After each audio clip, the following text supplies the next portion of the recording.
Olá, bem-vindos e bem-vindas. Bom dia, boa tarde, boa noite, depende do lugar do mundo onde você estiver e o horário que você estiver assistindo, né? Mas você é bem-vindo para assistir com a gente ou para participar com a gente da lição. Compartilha o nosso link, também participa aí digitando sua opinião. Conforme a gente vai assistindo, você participa também, podemos aprender mais com você, tá bom? Hoje nós estamos na lição número 9, estudando a Bíblia através da lição da Escola Sabatina.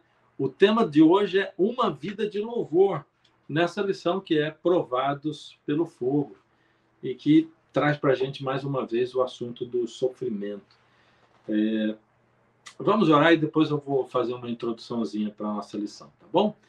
Antes de orar, eu quero apresentar para vocês os nossos convidados de hoje. Vamos lá? Lucas, Andrei e Luciano.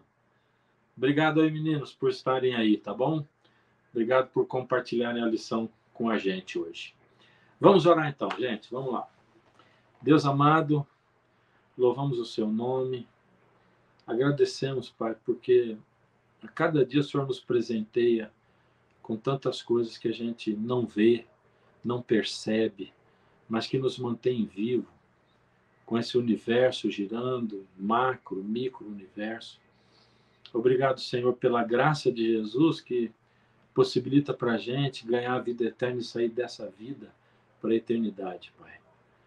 Por favor, Senhor, nos dá o seu Espírito, nos guiando aqui no estudo dessa lição, Pai. E nos traz transformação no coração, na mente, para os dias de hoje. Em nome de Jesus. Amém, Senhor. Muito bem. Uma vida de louvor, né? Esse assunto provados pelo fogo. Assunto provados pelo fogo, ou provação, ou sofrimento, onde Deus está. Ele é um assunto que, por mais que eu fale, né? Eu não sei se as pessoas. Eu vou dizer por que eu estou dizendo, não sei se as pessoas prestam atenção. Mas é que o assunto do sofrimento, ele é crucial e tira muita gente da fé. Só que enquanto a pessoa não passa por problema, ela nem liga para ele, né?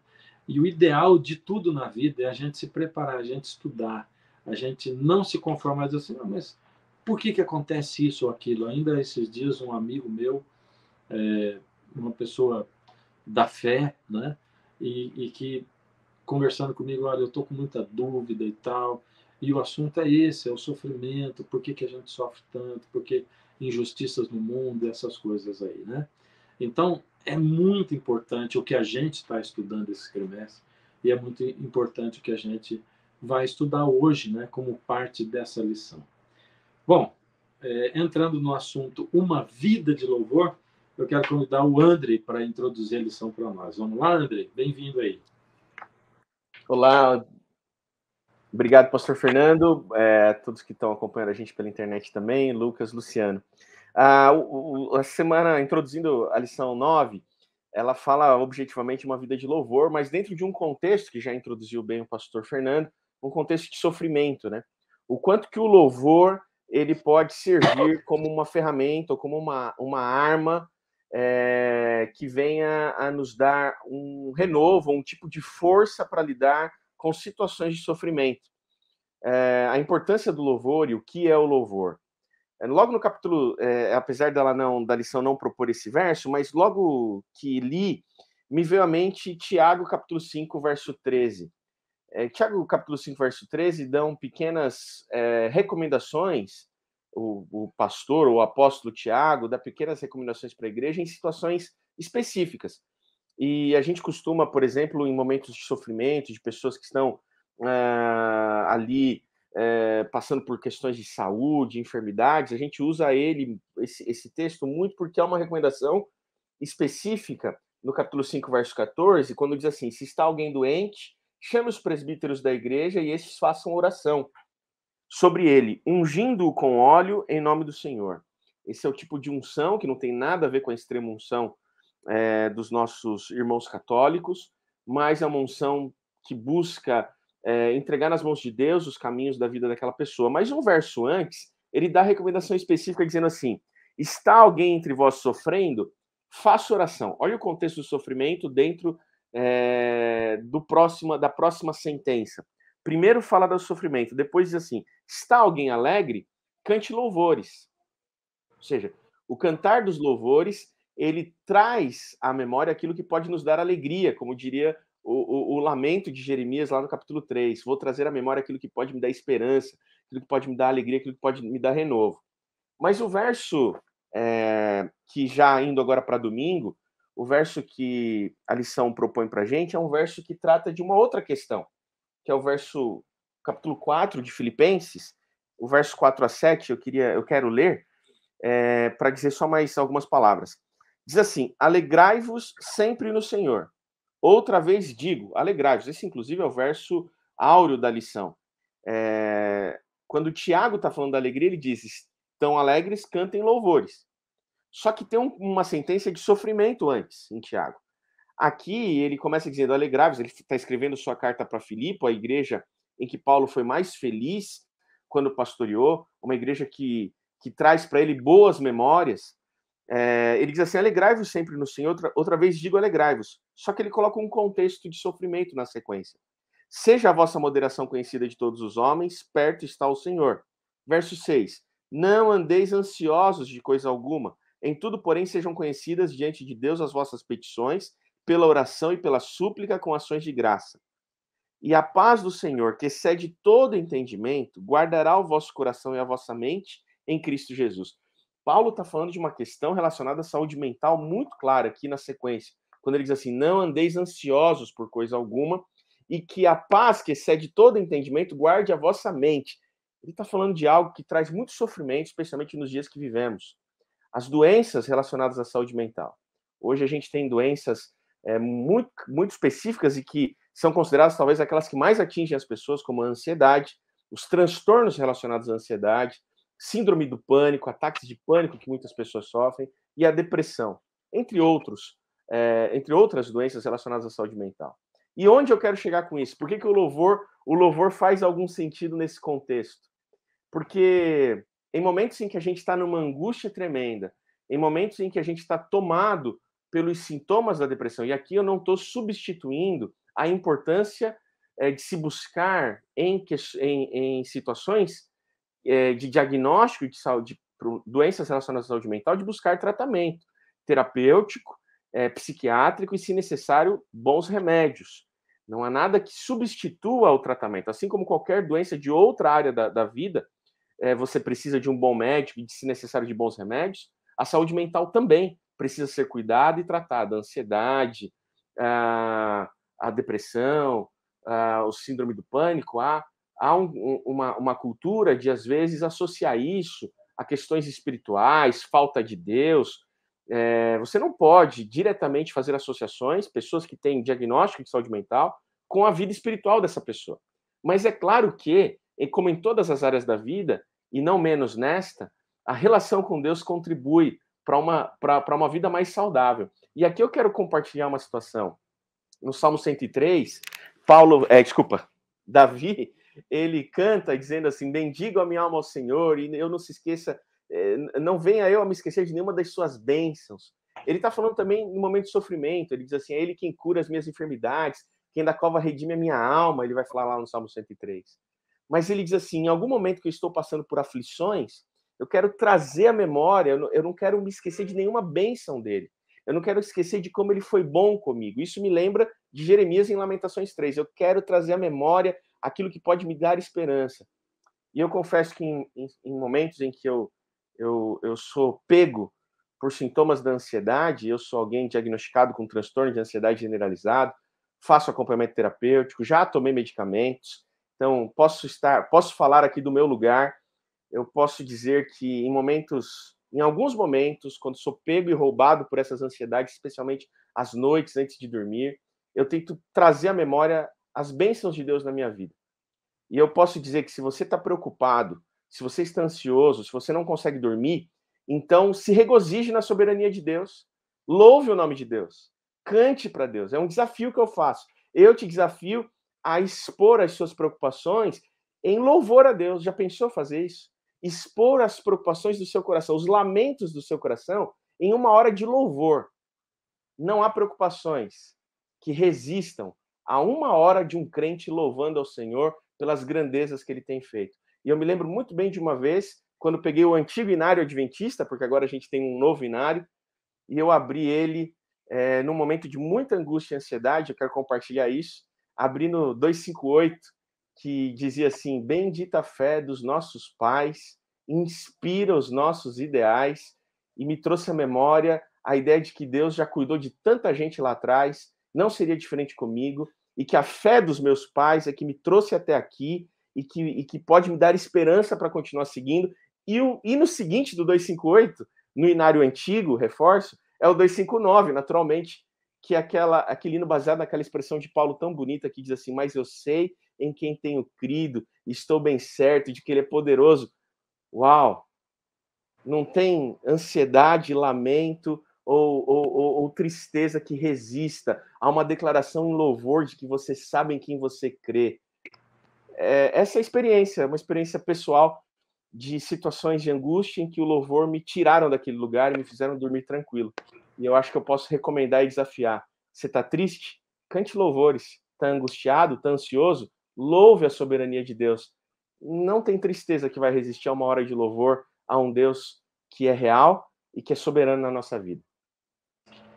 O André, você estava falando aí, né? Em uma outra gravação aqui de lição com outro pessoal, né? Eu também expus que eu tive depressão e recebi uma mensagem de uma pessoa, né?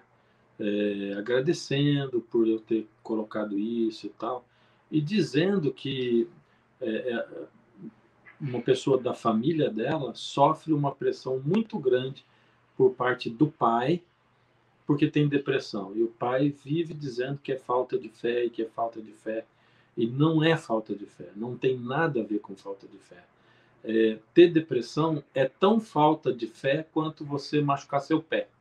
Então, se você machuca o seu pé, se você deu uma topada, quebrou o seu tornozelo, não é falta de fé, né? Então, depressão também não é falta de fé. Então, são vários fatores que acarretam a depressão e não tem a ver com fé, certo? Embora atinja diretamente o ânimo da pessoa, né? Atinja diretamente a vontade de viver ou de fazer as coisas e tal, né? Ou a falta de vontade, né? Então, eu queria ressaltar isso, né? Porque é muito importante as pessoas saberem, né? Que realmente não é. E aí você falou de colocar em música, né? E quando eu estava preparando o último CD que eu lancei, que é o Saudade do Tempo, né? Eu peguei várias frases de um amigo meu que sofre de depressão, é uma depressão crônica, né? A vida inteira, né? E eu digo para ele: você é o meu herói, e é mesmo, porque o camarada sofreu de depressão a vida inteira assim, e ele é pastor, né? E ele lida com aquilo o tempo todo, o tempo todo, o tempo, às vezes em situações piores, outro menos piores, mais difícil quando ele está numa situação melhor. E aí a gente ora junto, ele me manda frase, e eu separei várias frases que ele me mandou e fiz uma letra de uma música, né?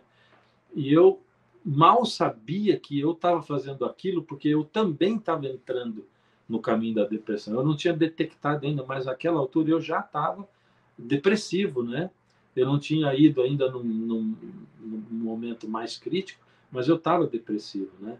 E essa música se chama Refém de Mim. Refém de Mim. Então, ela é uma música que é resultado, a poesia dela, peguei frases dele, botei em forma poética e tal, é resultado disso. E foi exatamente isso que eu fiz, né? Coloquei todos esses sentimentos que eu tinha e que eu recebia dele, que saiu de dentro de mim também aquela poesia, e coloquei numa música, né? E para mim faz bem, muito bem, ouvir essa música muitas vezes. Se bem que ela é um clamor e não é uma resposta, porque as músicas muitas vezes a gente dá respostas, né? Oferece para as pessoas uma resposta, né? E tal, vem uma dúvida, aí vem a resposta. Nela só tem uma pergunta, só tem um clamor para Deus, né? Mas é porque a gente sabe, a gente só faz esse clamor para ele porque a gente sabe que ele está ouvindo, né? É por isso que a gente faz isso. É bem interessante isso daí que vocês estão comentando, né? Porque a lição de segunda-feira vai falar sobre um episódio específico que aparece lá em Josué, no capítulo 5, quando o povo está prestes a enfrentar Jericó, né? A lição muito bem destaca que o povo ele sai, né, do Egito e vai peregrinando pelo deserto, e ao peregrinar pelo deserto eles não encontram um lugar tranquilo, com pastagens agradáveis, etc. Eles têm vários desafios, e talvez um dos primeiros e maiores, né, que eles encontram é justamente Jericó. E lá em Jericó, há um detalhe muito importante que o povo tem que gritar, né? E a lição coloca esse grito do povo no 7º dia, né? Depois de rodear 7 vezes, clamar, gritar, né? A plenos pulmões, esse grito é uma espécie de louvor. Isso é muito interessante, né? Porque esse grito, e eu concordo 100%, né? A gente não pode associar a essas doenças psicológicas, etc., a falta de fé. Só que isso não exclui que o grito, o louvor, é sim um ato de fé, né? Então, não necessariamente, né? Porque, só para ficar mais claro, né? O que o André falou, o que você, pai, falou antes, são coisas que, assim, não fazem sentido logicamente, né? Como que eu, no meio do sofrimento, vou louvar? Faz sentido logicamente? Não faz, né? Nenhum sentido. Mas mesmo assim, num ato de fé, né? Eu louvo porque eu acredito no quê? Na capacidade de Deus de agir. E isso fica claro aqui em Josué, né? Então, por exemplo, lá em Josué no capítulo 6, no início, no versículo 2, fala lá, né? Deus falando para o povo: eu estou entregando em suas mãos a cidade de Jericó.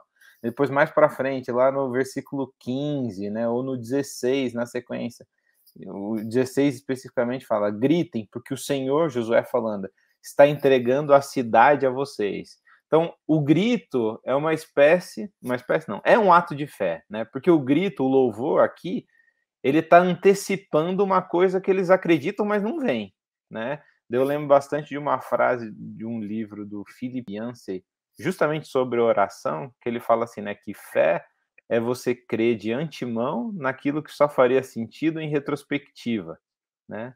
Então, e é isso, né? Porque depois, olhando para uma cidade que tem os seus muros derrubados, eu falo, não, esse grito de fé fazia sentido, né? Esse louvor faz sentido. Então, Deus guia o povo não a lugares agradáveis e tranquilos, mas a lugares da realidade, né? A Jericó, né? E várias outras circunstâncias, há um elemento da dificuldade justamente para mostrar a nossa incapacidade, né? Então, por exemplo, eu lembro de todos os episódios de Gênesis onde aparece a esterilidade, né? Então, basicamente, parece que todas as mulheres da linhagem da história das gerações que vai sendo contada em Gênesis, elas têm uma dificuldade em ter filhos, e é justamente também, né, para Deus mostrar, ó, não depende de vocês, depende de mim, né? Depende de mim. E isso vai ser recorrente, né? Recorrente em várias outras histórias. Depende de mim, depende da minha ação. Algumas lições atrás, eu tinha comentado, acho que foi na 2, né, que a gente participou, eu tinha comentado de Ezequiel 37, do Vale dos Ossos Secos, e é muito interessante, porque lá existem duas afirmações, né? Uma afirmação ou duas declarações a respeito da condição do povo de Israel, né? Uma feita pelo povo e outra feita por Deus. A feita pelo povo aparece no fim do capítulo, né?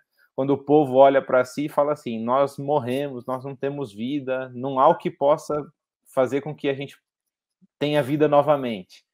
Só que antes existe uma declaração divina em relação à condição do povo, que é a pergunta que Deus faz para Ezequiel, que é: podem esses ossos reviver?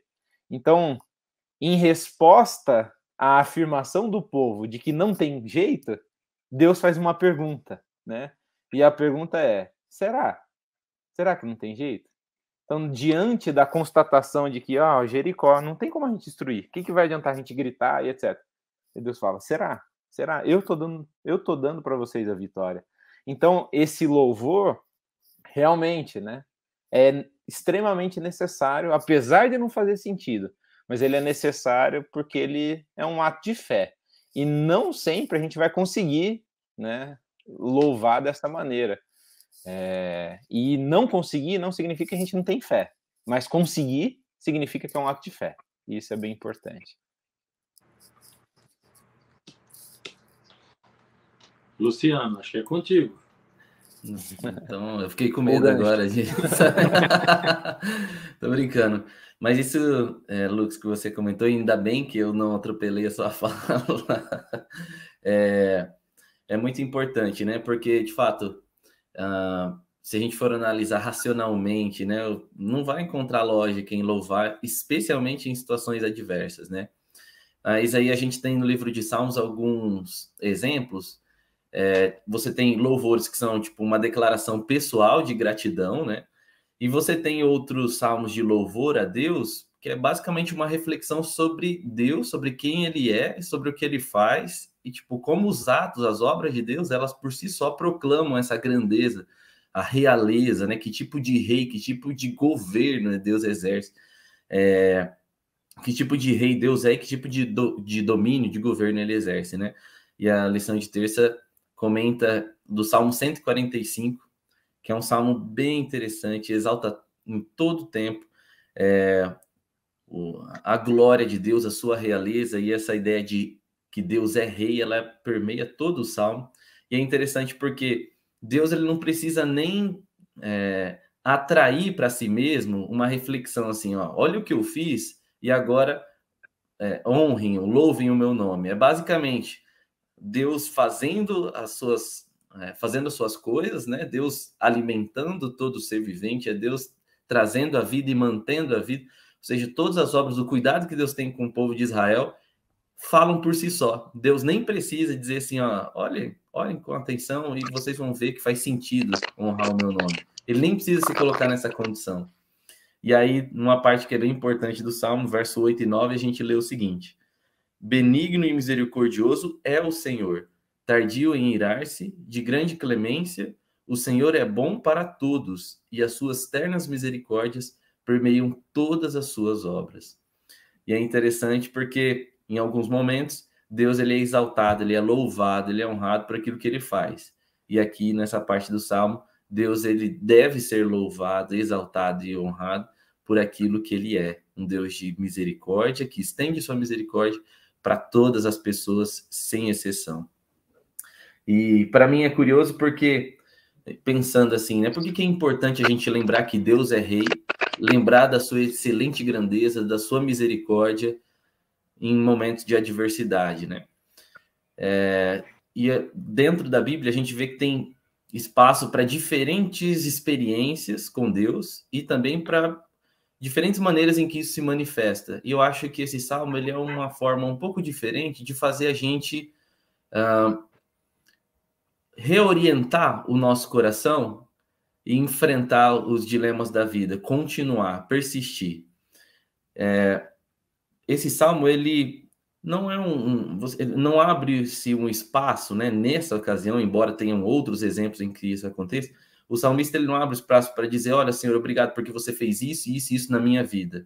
Não, é basicamente, Senhor, a gente louva por quem você é, por quem você foi, por aquilo que você fez.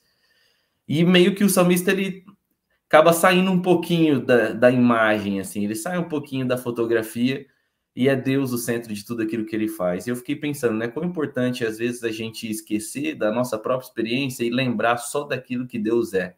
E como isso pode, de fato, reorientar a gente na continuidade, né? Porque às vezes a gente quer resumir o tamanho de Deus para aquilo que a gente experimenta. E isso não cabe, né? É legítimo, mas ao mesmo tempo não dá para resumir quem Deus é em torno disso. Então, quando a gente para pensar no tamanho de Deus, aí a gente começa a recuperar algo que às vezes limitado na nossa perspectiva, no nosso sofrimento, a gente não consegue enxergar, que é a esperança. E aí a importância de louvar a Deus por quem ele é.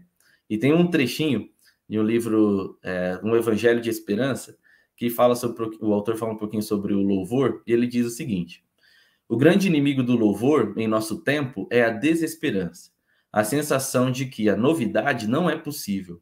Aquilo que foi, será, e não existe nada de novo debaixo do sol. O que existia para ser dado já foi dado. A vida consiste em mover as peças de um lado para o outro melancolicamente. A vida é, em sua essência, uma ação desesperada de segurar-se, na qual a possibilidade se fechou e a imaginação foi sufocada. O louvor é uma pergunta para a igreja. Você acredita que a vida é aberta para os milagres e dádivas que não são gerados por nós? E eu achei muito interessante, né? Porque acho que tem a ver com esse Salmo 145.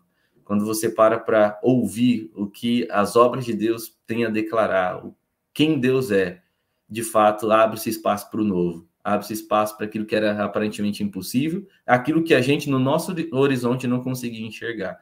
Daí a importância, eu acho, da gente louvar a Deus em todas as circunstâncias e aprender a louvá-lo, não só por aquilo que ele faz na minha vida, mas por aquilo que ele sempre fez, pelo cuidado que ele tem com toda a criação, com a misericórdia estendida para todas as pessoas. E, sem dúvida, isso vai ajudar a gente a recuperar um pouquinho, talvez, da esperança que se perdeu. Luciano, desculpa, eu não sei. E é interessante que isso conversa muito com o final do livro de Jó, né? Então, se tem um livro que trata bastante do sofrimento, da condição adversa que a gente vive, né? É o livro de Jó, apesar de falar da vida dele, mas é a nossa vida, né? Óbvio que não na mesma proporção. Mas o fim do livro justamente destaca isso, né? Deus chegando para Jó e falando: você estava quando eu criei isso? Você estava quando eu fiz isso? Você consegue entender a lógica disso? Então, basicamente assim, se coloca no seu lugar e olha quem eu sou, né? Olha do que eu sou capaz de fazer, do que eu sou capaz de criar, de manter, de governar. Talvez isso também seja um aspecto que vai te alimentar a não ficar tão desesperado, né, diante dessas condições adversas. Então, veja quem eu sou, né? Veja quem eu sou. Então, o louvor é uma espécie de...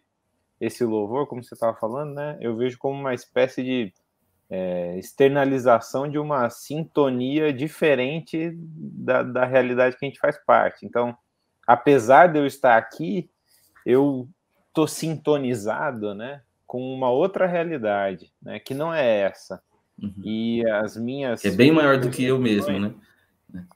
Totalmente. Então, as minhas decisões, as minhas avaliações englobam o que é essa realidade que não é simplesmente a realidade que a gente vive, né?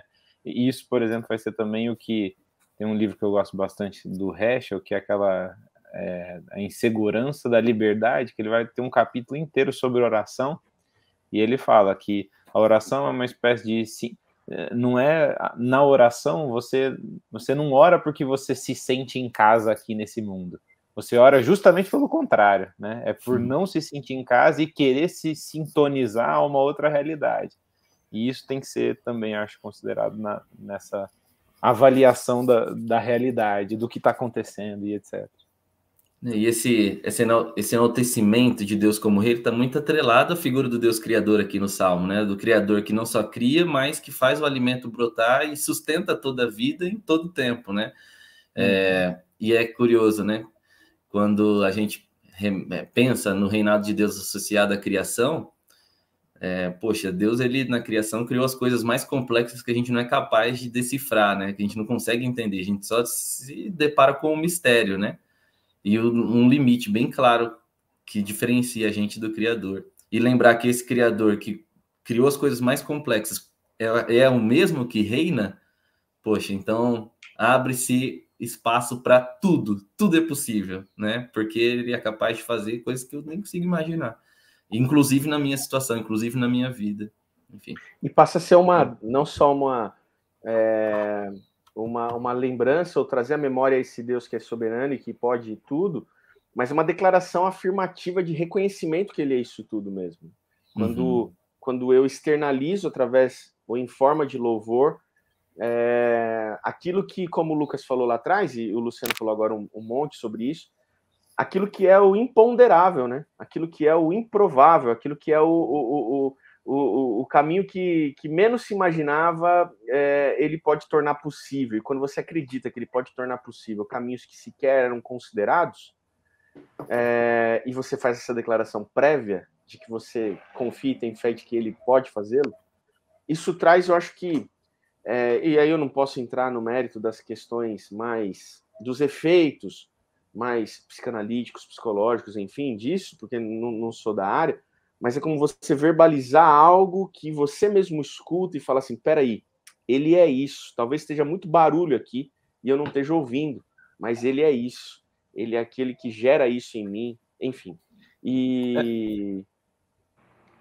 Não, Lucas, eu só ia comentar que, não sei vocês, né, mas às vezes acontece isso muito comigo, por exemplo, para qualquer coisa, quando você senta e escreve aquilo que você está, assim, matutando e etc. Parece que quando você escreve, ou quando você conta, isso tem... quem é pastor, professor, sabe muito bem, né? Quando você conta para outro, né, algo que você leu, que você estudou e etc., aquilo se concretiza na sua mente e etc., de uma outra maneira, né? Então, isso que você falou é muito importante, Andrei, e muito interessante também, porque esse ato de verbalizar, de externalizar, é uma coisa meio doida, né? Porque você está trazendo para essa realidade uma outra realidade que não faz sentido para essa aparente, né? Mas, por outro lado, você está concretizando aquilo, né? Ao verbalizar. Então, é muito importante o poder da palavra. Eu, entrando aqui na quarta-feira, já puxando esse gancho, eu não sou... Eu amo música, né? Eu amo os louvores, mas eu não dediquei a desenvolver. Se porventura recebi, vou ter que pedir perdão para Deus, porque se ele me deu esse dom, eu não desenvolvi. Então, acho que talvez ele não tenha me dado. Mas, apesar de gostar muito da música, eu não toco nenhum instrumento. E eu não canto, não sei cantar, eu canto muito mal. Eu costumo dizer que se eu começar a cantar aqui, as pessoas mudam de igreja, mudam de canal, desliga essa transmissão, enfim. E eu tenho tanta dificuldade de saber cantar. Uma vez eu estava com um amigo, cara. Com um amigo que era pianista, eu era pastor, não era de jeito nenhum, eu era pastor na igreja do Morumbi, e o nosso pianista era o Miller, é um cara bastante conhecido aqui na região de São Paulo e tal. E ele estava tocando, e eu raramente canto, inclusive congregacionalmente. Eu canto aqui na minha mente, eu me conecto com Deus, eu gosto do louvor, eu até digo, né? Eu afirmo o que a música está dizendo, mas eu evito cantar, porque realmente eu canto, até para bater palma eu sou desafinado, brincava um amigo meu. E eu estava do lado do Miller, cantando, e eu, por alguma razão, eu me descuidei e comecei a cantar mesmo a música, pôr para fora, era uma música que eu gostava. E eu estava tão empolgado, e eu estava bem do lado do piano, e ele virou para mim e falou, pastor, um pouquinho mais baixo, você está me atrapalhando aqui, eu tô me perdendo. E o Miller, eu dou risada quando falo isso pro Miller, ele nega, até hoje ele nega, mas quem apanha nunca esquece. Mas tamanha a minha falta de habilidade com isso. E por que eu estou falando isso? Porque a música ela faz parte realmente de muitos momentos da minha vida. Quando a gente vê o Luciano falando de Davi ou dos salmistas, as tantas canções motivadas pelo sofrimento, e que o quanto aquilo talvez tenha tido um efeito terapêutico também. Não que essa seja a grande questão da música. A gente sabe que quando Saul tinha dificuldades relacionadas provavelmente às questões mais da angústia, das emoções, também chamava Davi para ser seu arpista, para acalmar ele se acalmava, enfim, há N razões, mas a música também, num processo terapêutico, inclusive existe, também não sou da área, não estou nem recomendando nem nada, mas existe uma área de musicoterapia e tudo mais, né? Mas o episódio da quarta-feira, por que eu introduzi assim, é o episódio famoso de Atos 16, Paulo e Silas vão presos, e no meio do cárcere, depois de terem sido muito açoitados e estarem muito machucados, com muita dor, eles começam a louvar o Senhor e a orar. E diz que no meio dos louvores, eu não vou ler, mas a história é essa, no meio dos louvores, em Atos 16, há um tremor, um apagão e um tremor que abrem as cadeias. Olha o poder da música. A gente falou do muro de Jericó, enfim. E nesse momento, ninguém foge do cárcere. Quando o carcereiro acorda, desperta daquilo, ele tenta se matar porque ele tem medo de... Como é que ele vai assumir a responsabilidade por não ter vigiado a fuga dos presos? E Paulo e Silas falam assim, não, nós estamos aqui ainda. E ele fala assim, ele faz um pedido depois dessa manifestação poderosa do louvor. Ele fala assim, o que eu preciso fazer para ser salvo, para conhecer esse Deus do poder que vocês cantam em meio a tanto sofrimento? Depois diz que ele cuidou até dos ferimentos também de Paulo e Silas. Eu me lembro de um episódio em que meu pai foi pastor por um tempo no norte do país, e nós morávamos em Porto Velho, Rondônia, e nós fomos assaltados na nossa casa por 9 vezes, na casa que a gente morava num intervalo de 2 anos. E nenhuma dessas vezes nós estávamos em casa. Mas depois da 9ª vez, o meu pai... a gente acabou mudando de casa. Levou 9 assaltos para a gente mudar de casa. E nessa outra casa, eu vim passar um ano em São Paulo, estudar aqui, e nessa outra casa eles não tinham sido assaltados. Então, depois de um ano, eu voltei para lá. E no dia que eu cheguei de viagem, isso é uma memória muito forte que eu tenho, no dia que eu cheguei de viagem, eu estava só eu e meu pai ainda em casa, minha mãe ainda estava em São Paulo de férias, nós retornamos para lá e eu fui dormir na cama do meu pai já estava deitado, eu fui deitar um pouco mais tarde, meu quarto estava muito desarrumado, porque eu cheguei com as minhas malas e desarrumei. E quando foi 1h mais ou menos, eu tive a percepção de que tinha gente dentro do quarto. E eu acordei com 2 caras armados nos pés da nossa cama, apontando uma arma para mim. Meu pai se levantou naquele susto. Eles nos amarraram com silver tape, gravatas do meu pai. Me amordaçaram com silver tape, ficamos de bruços na cama por 5 horas. Ou melhor, por 4 horas, da 1h às 5h30. Tinham 6 caras em casa, fizeram levaram tudo, enfim. Mas eu me lembro de uma coisa, eu não sei porquê. Era uma música que eu não tinha ouvido recentemente, mas que me veio à mente, uma música de um compositor adventista e de um coral nosso, que dizia assim, não vou cantar, mas ela dizia assim, eu não mudei, ainda sou o mesmo, meus braços ainda estão abertos. Eu não sei porquê, que essa música ficou num repeat na minha mente as 4 horas que eu passei sob a mira de um revólver, amordaçado, deitado na cama. Eu não mudei, ainda sou o mesmo. Eu não mudei, ainda sou o mesmo. Eu não mudei. São as minhas experiências com a música. Eu não mudei. Aquilo me levou a um nível de tranquilidade, e eu vou afirmar aqui, talvez até vulneravelmente, me levou a um nível de tranquilidade, de paz, que já não mais me preocupava o fim daquela tragédia. Ou melhor, o fim daquele sinistro, mesmo que fosse uma tragédia. A música me trouxe uma paz, de tanta tranquilidade que, assim, antes de ir embora, eles pegaram um lençol e nos cobriram até a cabeça. Ali a sensação que tive é que ali talvez seria o fim das coisas todas. Mas aquela música me preparou até para aquele momento. Olha que coisa incrível. E eu conecto isso com outro momento. Eu já, estudando teologia, fui fazer evangelismo em Guarulhos, no 3º ano de teologia, e um pastor me convidou para um batismo que aconteceria no José Parada Neto, um presídio que tem lá em Guarulhos. E no início da nossa programação ali, onde haveria um batismo, havia um trabalho com encarcerados que uma das igrejas que eu estava fazendo evangelismo fazia. Então nós tínhamos passado ali, eu passei 3 meses, algumas vezes indo ao presídio para estudar a Bíblia com alguns presidiários, e no final teve um batismo. Mas antes teve um culto, e esse culto era um culto, assim, ecumênico no sentido de todas as denominações cristãs podiam se reunir naquele culto. E teve um grande louvor, alguns instrumentos, uma capelinha dentro do presídio, e eu não me lembro de ter participado de um louvor tão entusiasmado em uma igreja como quando eu participei daquele louvor dentro de um presídio. E eu ficava pensando, que motivos pessoas que têm a sua liberdade cerceada têm para louvar como essas pessoas estão louvando? E aí eu entendi uma coisa.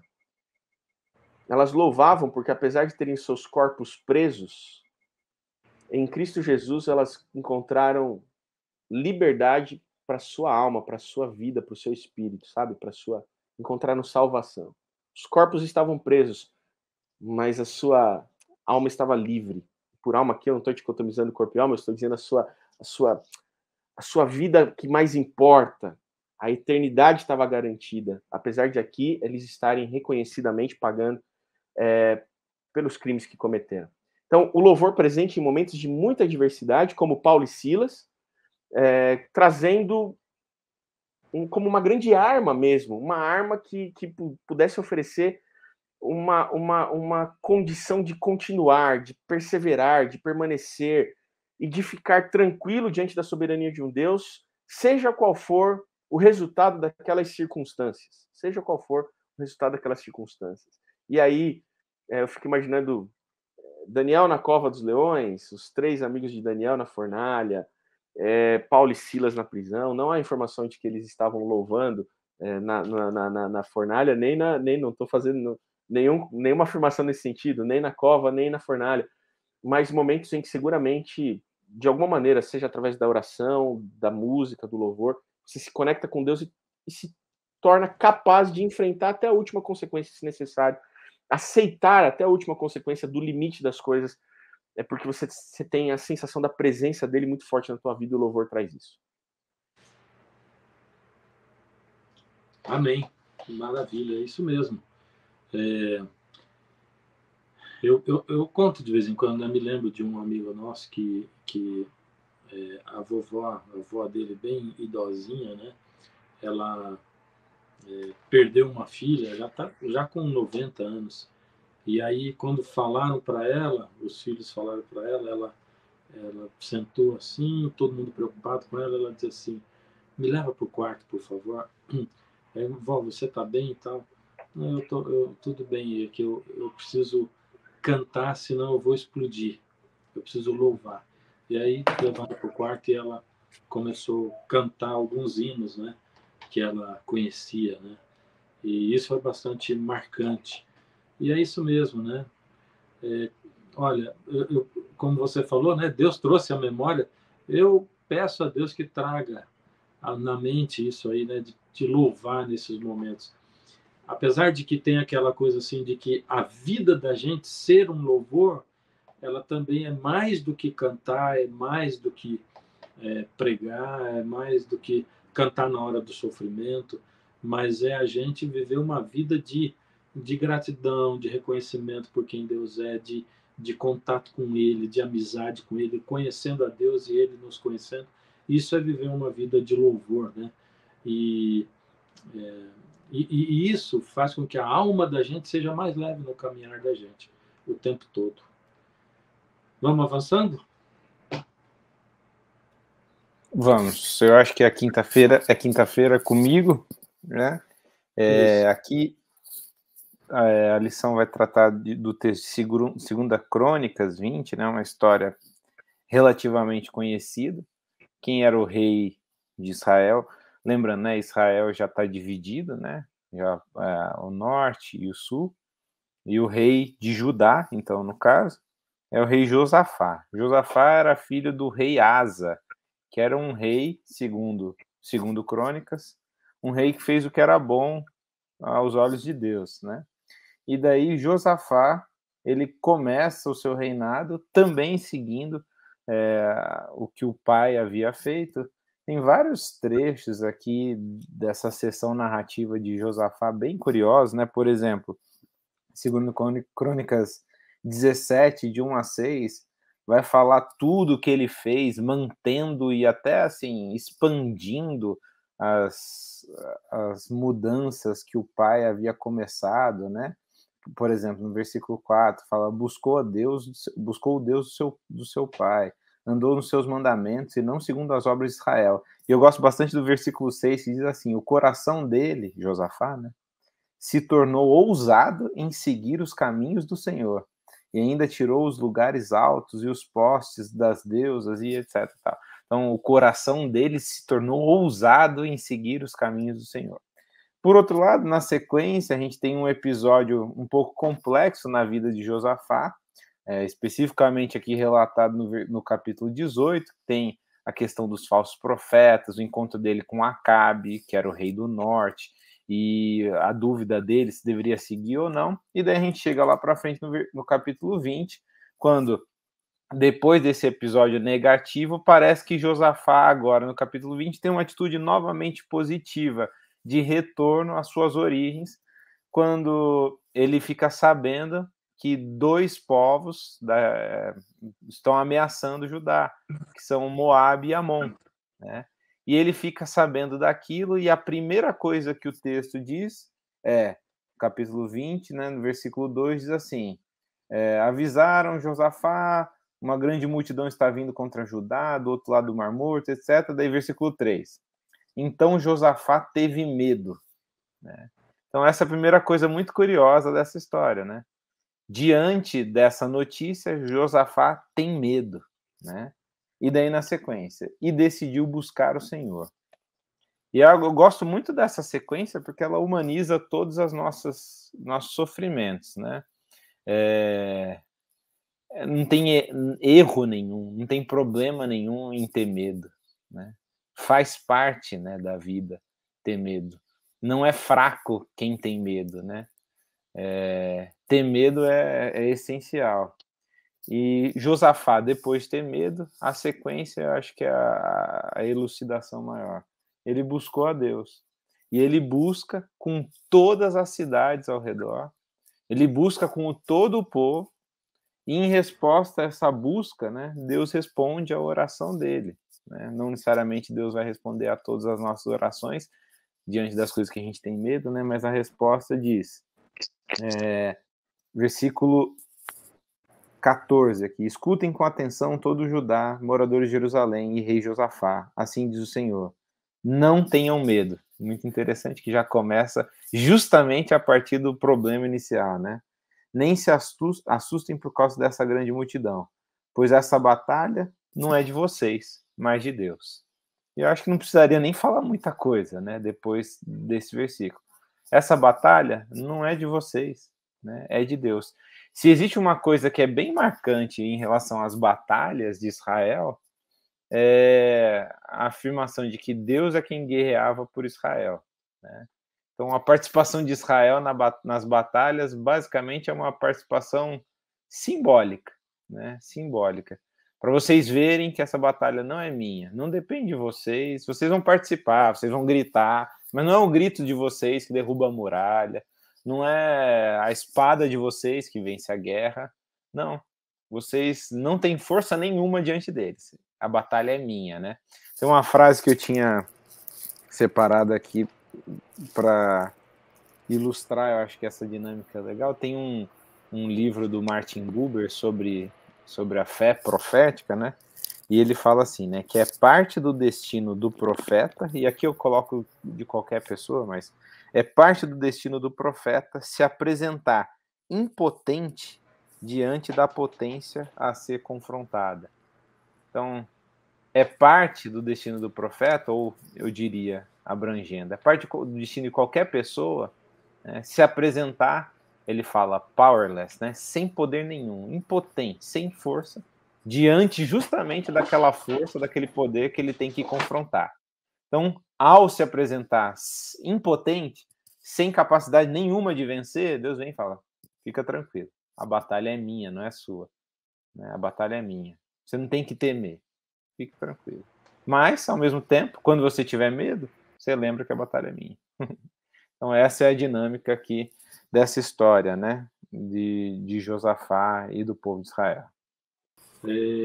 Vamos ter algum comentário mais? Quem sabe a gente poderia fazer o seguinte, acho que poderia cada um fazer uma frase, 2, assim, colocando o que você ressaltaria da lição.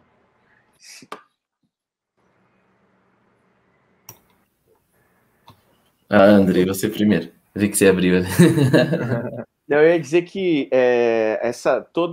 cada um dos dias, especialmente esse último que o Lucas comentou, a respeito do medo, e eu só poderia ressaltar que realmente o louvor nos leva para um lugar em que ele parece dizer para a gente assim, olha, não é só sobre você, é sobre algo maior, e eu é que tenho o controle de todas as coisas e que consigo enxergar todo o cenário. Então você fica tranquilo. E o louvor tem esse poder de tranquilizar nos momentos de maior adversidade, de trazer, de nos colocar talvez no nosso lugar, né?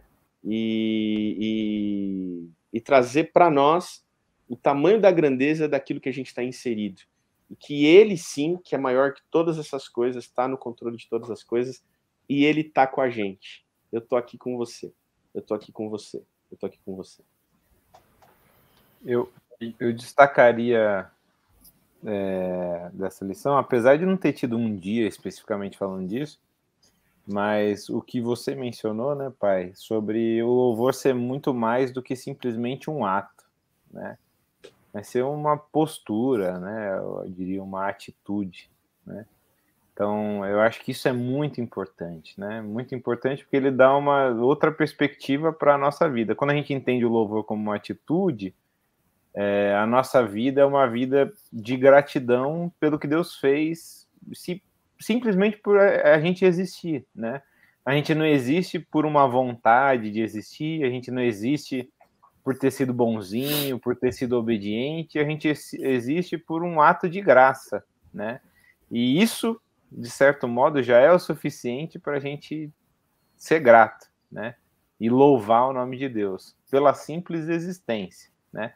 E mesmo quem questiona a existência, só questiona a existência porque existe.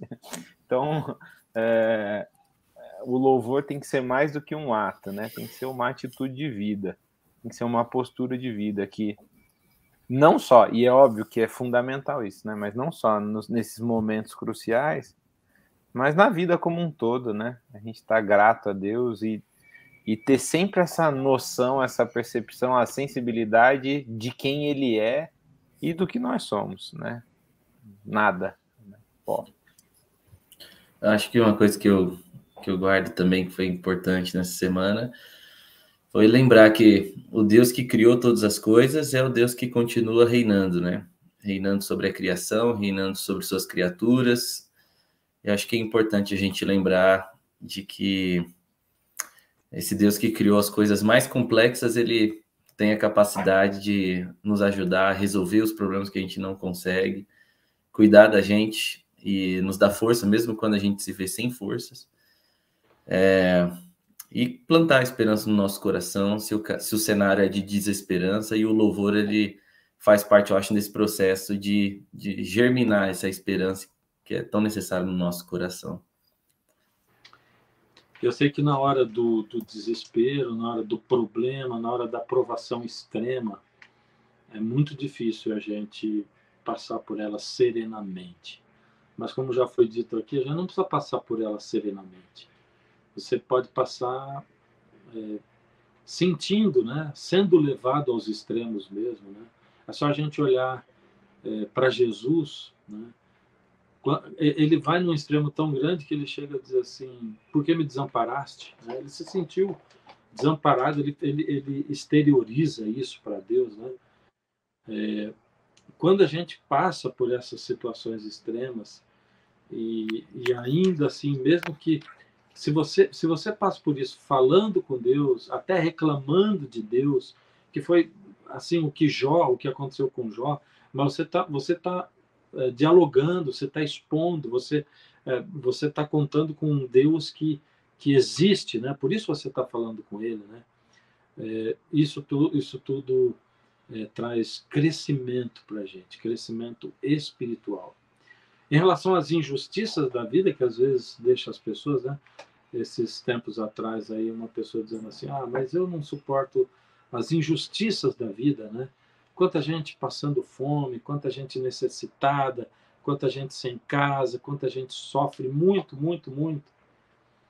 E aí, olha, eu não resisti, né? Eu perguntei para ele: vem cá, se você está tão indignado assim, quantas pessoas ou quantas famílias você ajuda? Né?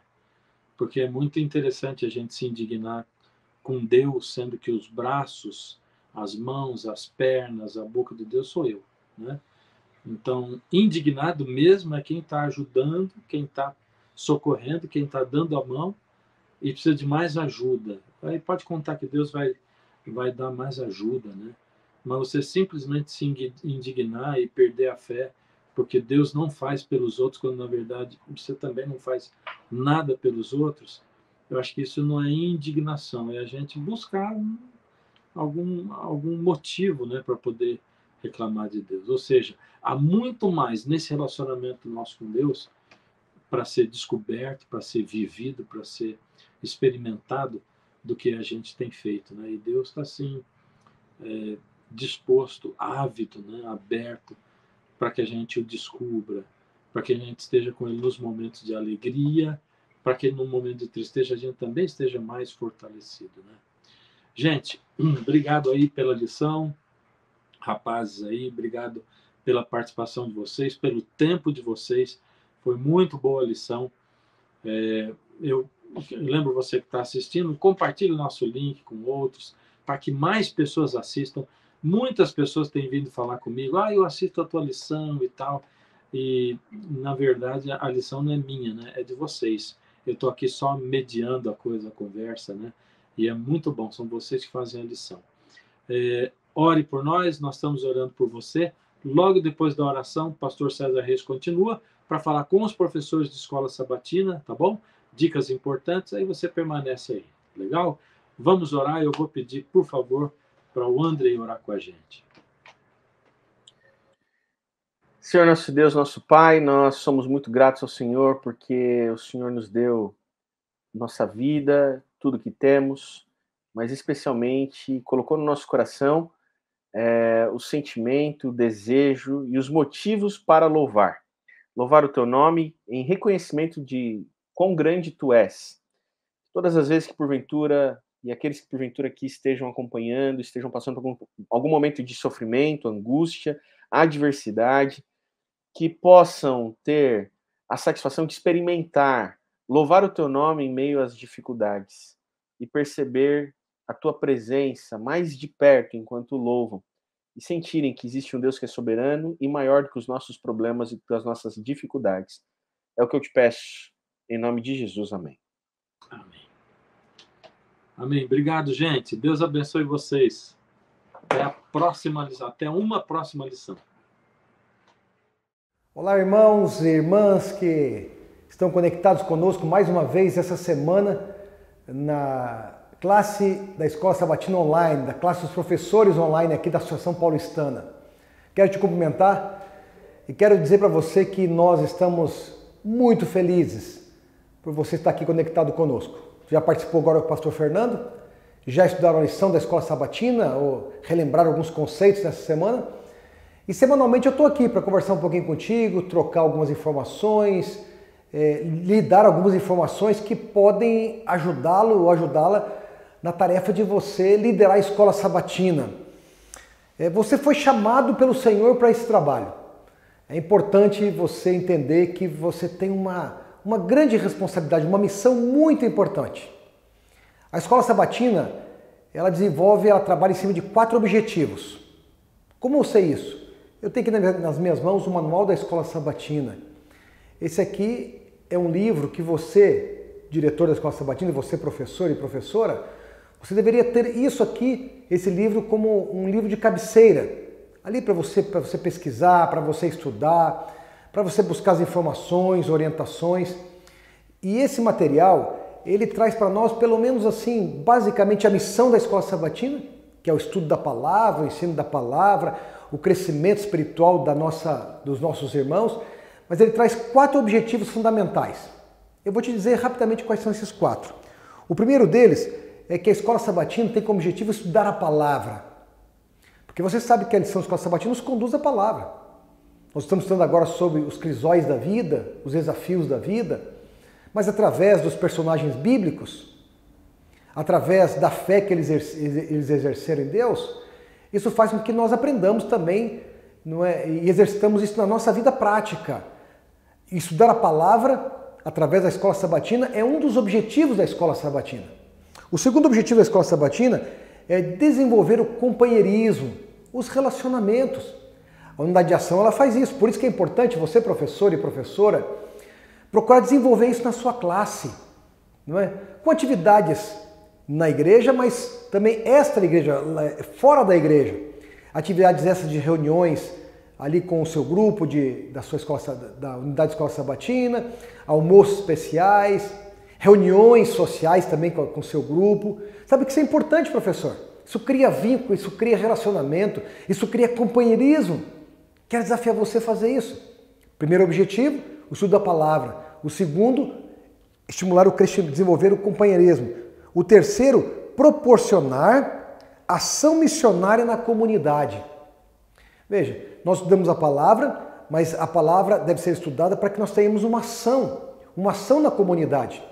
Então, um dos objetivos é a atividade missionária através das unidades de ação. Então, você professor, você professora, motive os seus alunos, desenvolva projetos, estratégias, movimento na direção de poder ganhar pessoas para o Senhor através da sua unidade de ação, através de ações missionárias, trabalhos especiais, trabalhos sociais na comunidade. Veja, não pense somente nas reuniões da igreja.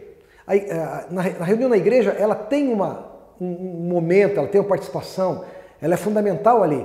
Mas lembre-se que o trabalho fora da comunidade, fora da igreja, na comunidade, ele é de muita importância, né?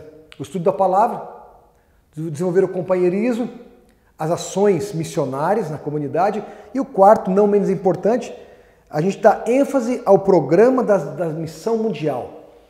A Escola Sabatina foi criada com esse objetivo também, de unir a igreja mundialmente, e acima de tudo também desenvolver essa visão mundial da igreja, essa participação mundial da igreja, porque cada vez que nós participamos com os recursos que nós devolvemos na Escola Sabatina, lembrando que é uma ação local, mas a visão é global. É uma ação global, aliás, a ação é local, mas a visão que nós temos é uma visão global. Tudo bem? Compreendeu? Quais são os 4 objetivos da Escola Sabatina? Primeiro, o estudo da palavra. Segundo, o desenvolvimento do companheirismo. Terceiro, a ação missionária, o trabalho evangelístico. E quarto, não menos importante, a visão das missões mundiais da igreja. Ok? Muito bem-vindo à maior escola do mundo, que é a Escola Sabatina, com milhões de alunos, tá bom? Deus te abençoe, tenha uma semana feliz, um final de semana abençoado e na próxima semana, se Deus permitir, nós estaremos aqui mais uma vez, tá bom? Um forte abraço, Deus te abençoe.